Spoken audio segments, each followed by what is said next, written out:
Hi viewers, welcome to our channel. ప్రస్తుతం మనతో పాటు దాము బాలాజీ గారు సీనియర్ జర్నలిస్ట్ ఉన్నారు. వారితో ఒకసారి మాట్లాడదాం. సార్ నమస్కారం. సార్ నమస్తే. సార్ బాలకృష్ణ గారు డాకు మహారాజ్ సినిమాకి మంచి పాజిటివ్ రెస్పాన్స్ రావడం, మాస్ ఆడియన్స్ అందరూ కూడా ఆ సినిమా వైపు పరుగులు తీయడం మనం చూస్తున్నాం సార్. అయితే బాలకృష్ణ గారు ఈ వయసులో కూడా ఏ హీరో బ్రేక్ చేయలేని ఒక రికార్డ్ ఆయన క్రియేట్ చేశారు అని చెప్పేసి వార్తలు వస్తున్నాయి సార్. మరి ఆయన ఈ డాకు మహారాజ్తో ఎటువంటి రికార్డు క్రియేట్ చేశారు? ఇప్పుడు ఏ హీరో క్రియేట్ చేయని ఆ రికార్డ్ ఏది సార్?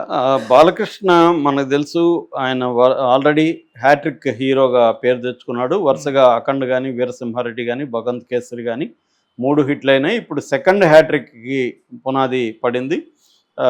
డాకు మహారాజ్ అనేది హిట్ అయింది ఖచ్చితంగా.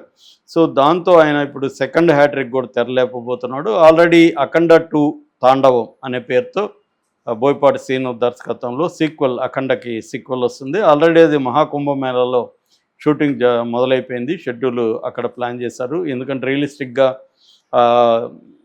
వాళ్ళ అఘోరాలు కావచ్చు, ఇది కానీ మామూలుగా అయితే దొరకదు. అంతమందిని ఆర్గనైజ్ చేయడం వెరీ డిఫికల్ట్.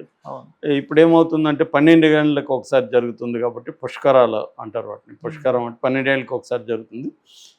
ఆ కాంటెక్స్ట్లో అక్కడ షూట్ జరుగుతుంది. అట్లాగే నెక్స్ట్ సినిమా కూడా గోపీచంద్ మల్లినేనితో, ఎందుకంటే వీరసింహారెడ్డి లాంటి పెద్ద మాస్ హిట్ ఇచ్చాడు గోపీచంద్ మల్లినేని. అతనితో జూన్లో బాలకృష్ణ బర్త్డే ఉంది. ఆ రోజు షెడ్యూల్ స్టార్ట్ అవుతుంది అంటున్నారు. సో ఆల్రెడీ డాకు మహారాజు, అఖండ 2 అండ్ గోపీచంద్ మల్లినేని సినిమా ఇంకొక హ్యాట్రిక్ రెడీ అవుతున్నారు అనేది ఇప్పుడు వార్తలు వస్తుంది. ఇలాగ డబుల్ హ్యాట్రిక్ అనేది ఈ మధ్యకాలంలో ఏ హీరో రాలేదు. ఇదొక రికార్డుగా చెప్తున్నారు. ఎందుకంటే మనకు మామూలుగా నాకు తెలిసి శివరాజ్ కుమార్కి హ్యాట్రిక్ హీరో అనేవాళ్ళు. శివరాజ్ కుమార్కి వరుసగా అట్లాంటివి ఉండేవి, కానీ డబుల్ హ్యాట్రిక్ ఆయన కూడా చేయలేదు. శివరాజ్ కుమార్ కావచ్చు, రజనీకాంత్ కావచ్చు, లేకపోతే మోహన్ లాల్ కావచ్చు, అంటే ఈయన ఏజ్ గ్రూప్ వాళ్ళు పాన్ ఇండియా లెవెల్లో అమితాబ్ కావచ్చు, ఎవరు కూడా ఇటువంటి డబుల్ హ్యాట్రిక్ సాధించలేదు. బాలకృష్ణ సాధించబోతున్నాడు అనేది చెప్తున్నారు. ఇక డాకు మహారాజ్ కలెక్షన్ల విషయానికి వచ్చేసరికి 3 రోజుల కలెక్షన్లు 92 కోట్లు దాటిందని చెప్తున్నారు. ఫస్ట్ రోజు 56 కోట్లు, రెండో రోజు 74 కోట్లు దాటింది, మూడో రోజు 92 కోట్లు. ఓవరాల్గా 3 రోజుల కలెక్షన్లు 92 కోట్లు వచ్చాయి. ఇది కూడా రికార్డ్ అని చెప్తున్నారు. ఇంకొక రికార్డు ఆయన సాధించింది ఏంటంటే, ఏ హీరోలు ఇప్పటి వరకు ఈయన ఏజ్ గ్రూప్లో ఏ హీరోలు సాధించని ఒక రికార్డు. అమెరికాలో వరుసగా ప్రతి సినిమాకి 4 సినిమాలు వేసుకుంటే ప్రతి సినిమాకి $1 మిలియన్ కలెక్షన్ అనేది అరుదైన రికార్డు. అది బాలకృష్ణ సాధించాడు. ఎందుకంటే బాలకృష్ణకి అమెరికాలో విపరీతమైన ఫ్యాన్ ఫాలోయింగ్ ఉంటుంది. సో ఈయన సినిమాలన్నీ కూడా అమెరికాలో చూస్తూ ఉండేవాళ్ళు ఉన్నారు. అంటే మనకి జనరల్గా మనకి చిరంజీవికి మాత్రమే ఆ కైండ్ ఆఫ్ ఓపెనింగ్స్, ఆ కైండ్ ఆఫ్ ఫాలోయింగ్ ఉంటుంది. దాని తర్వాత బాలకృష్ణకు ఉంటుంది. But Chiranjeevi selection of films కానీ, ఆయన చేస్తున్న ప్రాజెక్టులు కానీ సరిగ్గా లేవు ఈ మధ్యకాలంలో. ఆచార్య కావచ్చు, ఇలాంటి సినిమాలన్నీ మనం ఈవెన్ వాల్తేరు వీరయ్య కూడా అతను రవితేజ అని పెట్టుకొని ఆయన బండి ఏడవాల్సి వచ్చింది సోలోగా వెళ్లకుండా. అట్లాంటిది బాలకృష్ణ ఈ మధ్యకాలంలో అనూహ్యంగా, అంటే సెకండ్ ఇన్నింగ్స్ అంటారు, ఎప్పుడు ఆయన కెరీర్లో ఈ స్థాయి బడ్జెట్ సినిమాలు కానీ, ఈ స్థాయి కలెక్షన్లు కానీ చూడలేదు. బాలకృష్ణ ఏంటంటే చిరంజీవిలాగా అన్నెన్ని కోట్లు తీసుకున్న హీరో కాదు. అసలు మామూలుగా జోక్ ఉంది, ఆయన రెమ్యునరేషన్ ఆయనకే తెలియదు, భార్యకు మాత్రం తెలుసు అని. ఆయన అవేమి పట్టించుకోవడానికి. సో ఎప్పుడైనా ఎవరైనా అడిగితే ఆమెను అడుగుతాడు, ఎంత నా రెమ్యునరేషన్ అనే జోక్ కూడా ఆయన మీద ఉంది. అంటే ఆయన ఎప్పుడు కూడా విపరీతంగా అత్యాశకు పోయి నాకు ఇంత డబ్బులు కావాలి అని డిమాండ్ చేయడం కానీ ఉండదు. జనరల్గా ఏంటంటే బాలకృష్ణకు ఉన్న మంచి లక్షణాల్లో ఒకటి ఏంటంటే ప్రొడ్యూసర్స్ అండ్ డైరెక్టర్స్ హీరో ఆయన. అంటే ఒకసారి డైరెక్టర్ నమ్మినాక అతనితో సరదాగా బూతులు తిట్టచ్చు, అతన్ని అది ఇది కొట్టడానికి వెళ్ళొచ్చు, అవన్నీ ఉండొచ్చు, కానీ ఫైనల్గా అతని మాటే వింటాడు.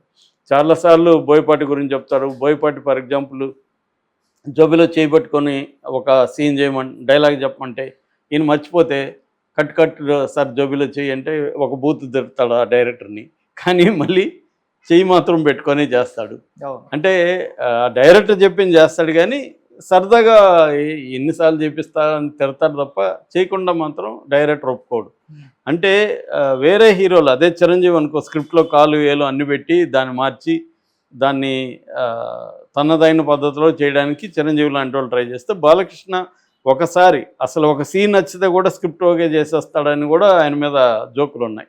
బాలకృష్ణకి ఒక సీన్ బాగుంది అనుకుంటా, ఓకే హెడ్ గో హెడ్ అన్న ఇచ్చేస్తాడు. అంటే ఆయనకి ఏదో ఒక ఇన్స్టింక్ట్ ఉంటుంది, ఈ డైరెక్టరు బాగా చేస్తాడు అన్న ఇన్స్టింక్ట్ ఉంటుంది. దాంతో ఏదో ఒక ఎలిమెంట్ చూసి, అదేదో సామెత ఉంది కదా, ఒక మెతుకు పట్టుకుంటే చాలు కదా అన్నం ఉడికిందా లేదు చెప్పడానికి, అలాగా బాలకృష్ణ వెళ్ళిపోతుంటాడు అనేది ఆయనకుంది. అట్లాగే ప్రొడ్యూసర్లు ఆయనకి, ఎందుకంటే వాళ్ళ నాన్న ప్రొడ్యూసరు, ఆయన ప్రొడ్యూస్ చేశాడు, ఆయనకి ప్రొడ్యూసర్ల సాధక బాధకాలు తెలుసు కాబట్టి ప్రొడ్యూసర్లకి ఇంకా సలహా ఇచ్చి ఎలా చేసుకోండి, తక్కువ బడ్జెట్లో ఎలా చేసుకోండి అనేది చెప్తాడు తప్ప, బడ్జెట్ని పెంచేసి లేనిపోని డేస్ వేస్ట్ చేసి ఇలాగా బాలకృష్ణ ఇప్పుడు చేయడం అనేది కూడా బాలకృష్ణకు ఉన్న మంచి రికార్డు.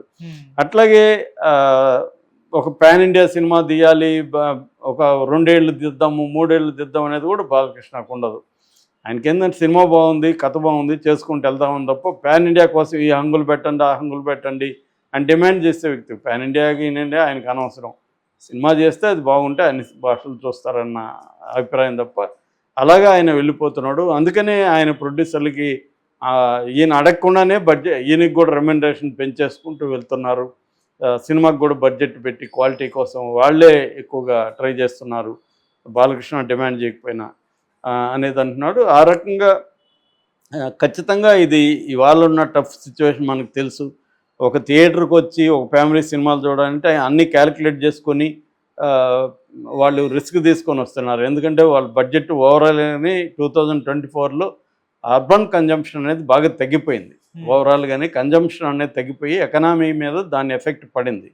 సో కన్జంప్షన్ తగ్గిపోవడం అంటే సినిమాల కన్జంప్షన్ కూడా తగ్గిపోయింది. అందుకనే మనకి 2024లో హిట్ల సంఖ్య కూడా తక్కువగా ఉన్నాయి. సినిమాలో హిట్లు అయింది. ఎందుకంటే థియేటర్కి వెళ్ళి సినిమా చూడాలంటే 1-4 సార్లు ఆలోచిస్తారు. ఇంక దేనికైనా దాన్ని ఖర్చు పెట్టుకుందామా, దీనికి పెట్టాలా, ఇంట్లో కూర్చొని ఓటీటీలో వచ్చి చూడొచ్చు కదా, ఇంకా కొంత తెలివైన వాళ్ళు అయితే డౌన్లోడ్ చూసి చూడొచ్చు కదా, డౌన్లోడ్ కూడా అవసరం లేదు, ఆన్లైన్లో ఐబొమ్మ లాంటి ప్లాట్ఫామ్స్ ఉన్నాయి, వాటిలో చూసుకోవచ్చు కదా అనే ఒక పరిస్థితి వచ్చేసింది. ఎందుకంటే ఇవాళ ఒక 30-40 వేలు పెడితే మంచి టీవీ స్క్రీన్ వస్తుంది.